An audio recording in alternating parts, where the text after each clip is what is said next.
बिस्मिल्लाहिर्रहमानिर्रहीम।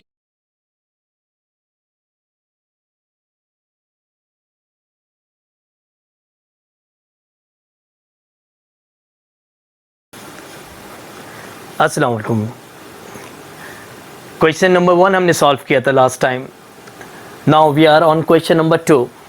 अब ये क्वेश्चन नंबर 2 किस नौयत का है? मैंने लिंक जोड़े।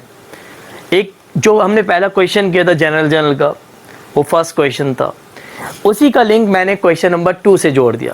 देखिए फर्स्ट जनरल मुगल कॉलेजिएट का था, सेकंड भी मुगल कॉलेजिएट का।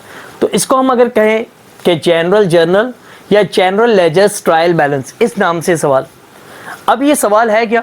देखिए एक ट्रायल बैलेंस की फॉर्म होती है कॉलमनर फॉर्म, और वो कॉलमनर फॉर्म ये है, पहले heading Mughal collegiate trial balance for the month end date आगे, और सीरियल नंबर। ये लास्ट ट्रायल बैलेंस जो मैंने आपको क्वेश्चन नंबर 1 में सॉल्व कराया था आखिरी प्रोसेस में, ये वही है। और accounts title PR debit credit. देखिए मैंने 7 अकाउंट्स लिखे, वही वाले जो हमारे लास्ट थे। Cash debit balance, bank debit balance 11,900, office supplies debit balance 3,000, then Mughal capital credit balance, capital always shows credit balance, तो कैपिटल शो कर रहा है credit balance. Then Mughal drawing debit balance 2,100, then sales always shows credit balance, and then purchases always shows debit balance. जब हमने इसको finally total किया तो total आ गया 85,500, 85,500। अब एग्जाम में अगर इस तरह का ट्रायल बैलेंस आ जाए तो इजी है, लेकिन अगर ट्रायल बैलेंस आ जाए, ये मैंने और लिखा है या कि ट्रायल बैलेंस कॉलमनर फॉर्म के बजाय पैराग्राफ फॉर्म में आ जाए, तो अब आपको पहचानना है कि कौन से अकाउंट की नेचर डेबिट बैलेंस है और कौन से अकाउंट की नेचर क्रेडिट बैलेंस है। और ये अगर आप सीखना चाहते हैं तो मेरी पहली वीडियो है एलिमेंट्स ऑफ अकाउंट्स, उसमें आप जाकर सीख सकते हैं इजीली। तो आप देखें कैश है ₹68,300। मैंने ऊपर बता दिया आपको कि ये 68,300 डेबिट होता है। तो अब ये आपके जहन में आएगा डेबिट बैलेंस। अब ये बैलेंसेस कहाँ अप्लाई होंगे ये मैं आपको आगे सिखाऊंगा। Bank 11,900, office supplies paragraph form में लिखा है 3,000, मुगल कैपिटल ऊपर से ही देखा जाए तो हमने इसको लिख दिया 85,000, Mughal drawing 2,100, and then sales 3,500, purchase 3,200। अब ये देखिए मिक्स अकाउंट्स हैं, लेकिन ये सारे अकाउंट्स एलिमेंट्स ऑफ अकाउंट्स हैं, और उसमें आप इजीली समझ सकते हैं कि कौन सा एलिमेंट डेबिट बैलेंस शो करता है और कौन सा एलिमेंट्स क्रेडिट। ये सीखना बहुत ज़रूरी है। Check now. अब जो है हमने क्वेश्चन 1 सॉल्व किया था, अब उसी क्वेश्चन 1 से लिंक हम क्वेश्चन 2 सॉल्व करने जा रहे हैं। अब जो क्वेश्चन 1 हमने सॉल्व किया था उसमें हमने पहले ट्रांजैक्शन पढ़ी, फिर ट्रांजैक्शन को हमने कन्वर्ट किया जनरलाइजिंग में, जनरल में। अब उसी सवाल के बैलेंसेस हमने क्वेश्चन नंबर 2 में कन्वर्ट कर दिए। देखिए मैंने ट्रायल बैलेंस को पैराग्राफ फॉर्म में यहाँ लेकर आ गया मैं, ऐसे एग्ज़ाम में भी आता है। अब मैंने एक कोड लिखा कि देखिए सबसे पहले सवाल पढ़ लेते हैं। Trial balance of Mughal collegiate showed the following balances as on February 1, 1997। Cash ₹1000। देखिए मैंने कैश के नीचे अंडरलाइन किया हुआ स्ट्रेट लाइन, समझ लीजिए डेबिट है। बैंक ₹11,900, ये भी पुराना बैलेंस है क्वेश्चन 1 का, इसको भी मैंने स्ट्रेट लाइन अंडरलाइन किया हुआ है, तो ये भी डेबिट है। देन इसके बाद ऑफिस सप्लाइज ₹3,000, इसको भी मैंने अंडरलाइन किया हुआ, ये भी पुराना बैलेंस है। फिर इसके बाद मुगल कैपिटल, देखिए मैंने इसमें जिगजैग बनाया है, तो ये कोड है हमारा क्रेडिट का। डेबिट के स्ट्रेट लाइन है और जिगजैग जो बने हुए हैं समझ लें वो कोड हमारे लिए क्रेडिट का है। अब ये कहाँ अप्लाई होना है ये मैं आपको बताऊंगा। इसके बाद मुगल ड्राइंग, देखिए मैंने स्ट्रेट लाइन खींची हुई है इसके नीचे ना, तो ये डेबिट बैलेंस है। देखिए सेल्स के नीचे मैंने जिगजैग बनाया है, तो ये सेल्स भी क्रेडिट है। तो 2 बैलेंसेस इस सवाल में क्रेडिट है, बाकी सब डेबिट है। परचेज के नीचे भी स्ट्रेट लाइन है, डेबिट है। तो ये पुराने बैलेंसेस होते हैं, और पुराने बैलेंसेस की अकाउंटिंग में एंट्री पास नहीं होती, यानी कि जनरल में एंट्री पास नहीं होगी, ये अप्लाई होंगे। अब देखिए यहाँ लिखा हुआ है the transactions for the month of February were as follows. ये है ट्रांजैक्शंस जो कंप्लीट होनी है और इनकी हमें एंट्रीज बनानी है। अब देखिए यहाँ मैं पहली ट्रांजैक्शन रीड आउट करूँ। ये सवाल मैंने इसलिए लिखा है ताकि आपके लिए आसानी हो जाए और आप इस सवाल को देखकर आसानी से समझ लें चीज़ों को। तो देखिए Feb 3 deposited cash into bank, हमने डाल दिया Feb और यहाँ डाल दिया हमने थर्ड। और ये डिपॉजिट जमा करा है हमने कैश बैंक में। ऑब्वियसली अगर हमारा कैश बैंक में जा रहा है तो हमारा बैंक बैलेंस बढ़ रहा है, तो बैंक डेबिट। और 20,000 रुपीज़ से बैंक बैलेंस हमारा इंक्रीज़ हो गया। और बैंक में हमने क्या डिपॉजिट किया? कैश। तो देखिए कैश क्रेडिट है तो दूर लिखा जाएगा, तो कैश क्रेडिट दूर लिखा हमने बैंक से, और ये 20,000 हमने यहाँ लिख दिया। अब इस सवाल का रिक्वायर्ड जो था ना, वो ये जनरल हमें रफ वर्क में बनाना था। तो समझ लें हमें कंप्यूटेशन के तौर पर इस सवाल को सॉल्व करना है। तो हमने पहले कंप्यूटेशन डालनी हेडिंग, फिर इसके बाद आप ये डालेंगे, और यहाँ आप लिख रहे हैं विदाउट नरेशन की एंट्री पास करेंगे। तो अब इसके बाद हमने एक लाइन ड्रॉप की, फिर लिखा हमने फैब, और फैब की डेट लिखी हमने 7, फैब 7। और फैब 7 को हो रहा है परचेज मर्चेंडाइज फॉर कैश। ये रफ वर्क है सब, क्योंकि इस सवाल में जो रिक्वायर्ड है वो हमें बनाना है डायरेक्ट जनरल लेजर और ट्रायल बैलेंस, ये नहीं बनाने का बोला हो। तो हमें ये रफ वर्क में बनाना है ताकि सवाल हमारा सॉल्व होने में आसानी हो जाए। अभी देखिएगा ये कब काम आएगा। तो purchase merchandise for cash, purchase is debit. क्यों परचेज डेबिट कर रहा हूँ मैं? कि परचेज के बाद जब भी मर्चेंडाइज आप देखें तो शिफ्ट कर जाएं परचेज की तरफ, और परचेजेस हो जाएगा ये। तो परचेज इज डेबिट 3,800 से, और आपके पास से कैश चला गया तो कैश डिक्रीज हो गया, तो कैश क्रेडिट। ठीक है ना, परचेज हमारे पास आ रही है और कैश हमारे पास से डिक्रीज जा रहा है, तो ये कैश भी क्रेडिट 3,800 से। ये एंट्री कंप्लीट हो गई। इसके बाद है फैब 11। तो फैब 11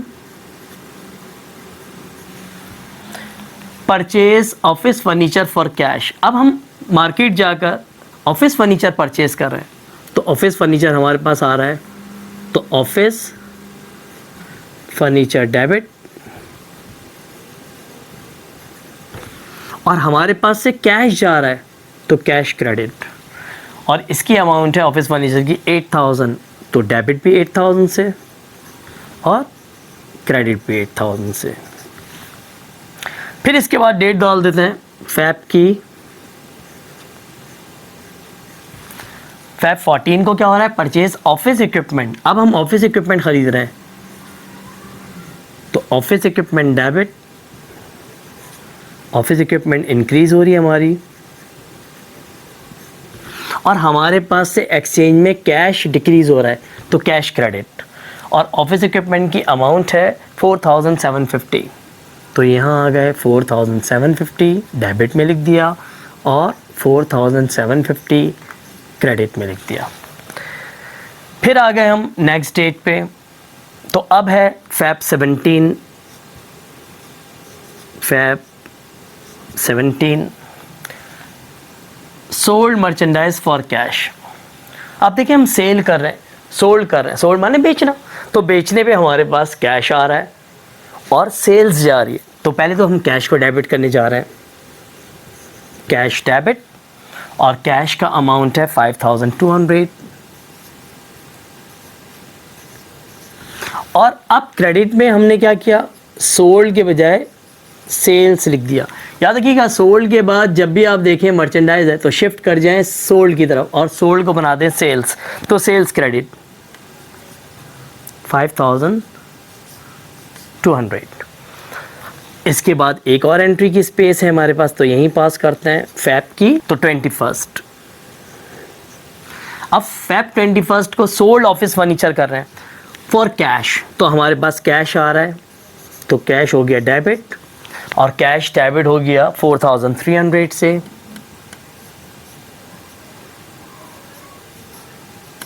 और इस दफ़ा अब सेल्स को क्रेडिट नहीं करना, क्योंकि सेल जब क्रेडिट होती है जब सोल्ड के बाद मर्चेंडाइज लिखा हो या गुड्स, लेकिन इस दफ़ा सोल्ड के बाद ऑफिस फर्नीचर है, तो हम ऑफिस फर्नीचर सेल आउट कर रहे हैं, तो ऑफिस फर्नीचर क्रेडिट।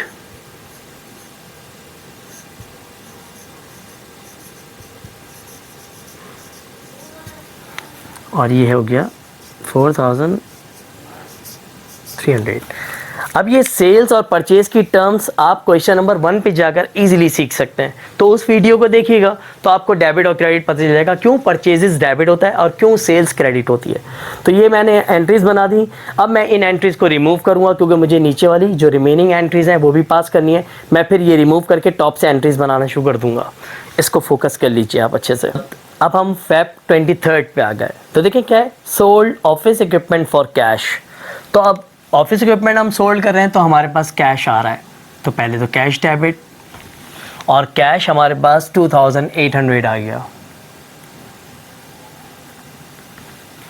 और अब हम सोल्ड कर रहे हैं ऑफिस इक्विपमेंट, तो क्रेडिट में लिख दिया हमने ऑफिस इक्विपमेंट, क्योंकि ऑफिस इक्विपमेंट हम सेल कर रहे हैं तो ऑफिस इक्विपमेंट हमारे पास से जा रही है, तो ऑफिस इक्विपमेंट क्रेडिट 2800।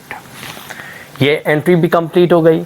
अब हम आ गए फेब 25 पे, तो डेट डाली Feb 25। Withdrew cash from bank for office use. हमें कैश की ज़रूरत पड़ी ऑफिस के लिए, तो हम बैंक गए और बैंक से कैश विड्रॉवल किया, तो हमारे पास कैश आ रहा है, तो कैश डेबिट। और कैश कितना विड्रॉवल किया हमने, 9800, तो कैश डेबिट 9800। और ये कैश हम विड्रॉवल कर रहे हैं बैंक से, तो हमारा बैंक बैलेंस डिक्रीज हो रहा है, तो बैंक क्रेडिट 9800 से। अब इसके बाद आ जाते हैं फेब की 28। Withdrew cash from bank for personal use. अब हम पर्सनल यूज़ के लिए कैश विड्रॉवल कर रहे हैं बैंक से, तो यकीनन जब पर्सनल यूज़ के लिए होगा विड्रॉवल तो मुगल ओनर है, और इस अमल को हम कहते हैं ड्राइंग, पर्सनल यूज़ के लिए विड्रॉवल करने को। तो मुगल ड्राइंग डेबिट, ड्राइंग हमेशा डेबिट होती है, तो मुगल ड्राइंग डेबिट 6000 से, और विड्रॉवल हमने ये बैंक से किया तो बैंक क्रेडिट, क्योंकि हमारा बैंक बैलेंस डिक्रीज़ हो रहा है, तो बैंक क्रेडिट। बेशक हमने बैंक से कैश निकाला है, लेकिन कैश का कोई अमल दखल नहीं है, बैंक हमारा कम होता हुआ नज़र आएगा हमें, तो इसलिए हमने बैंक क्रेडिट किया। तो ये तो हमने एंट्रीज बनाई कहाँ, रफ में। सारी बात है, और तो आपके पास कोई शीट होगी नहीं, तो एग्ज़ाम की कॉपी में ही आपको ये रफ वर्क करना है इस सवाल को कंप्लीट करने के लिए। अब इस सवाल की जो असल रिक्वायर्ड पूछा गया होगा वो होगा लेजर अकाउंट्स, तो हम अब लेजर अकाउंट का प्रोसेस इसके बाद करने जा रहे हैं, इसे फोकस कीजिए अच्छे से।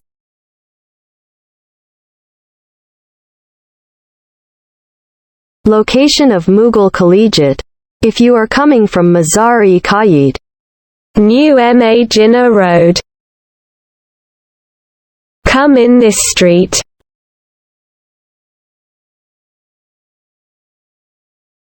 Come straight. Farooqi Masjid. Collegiate is here.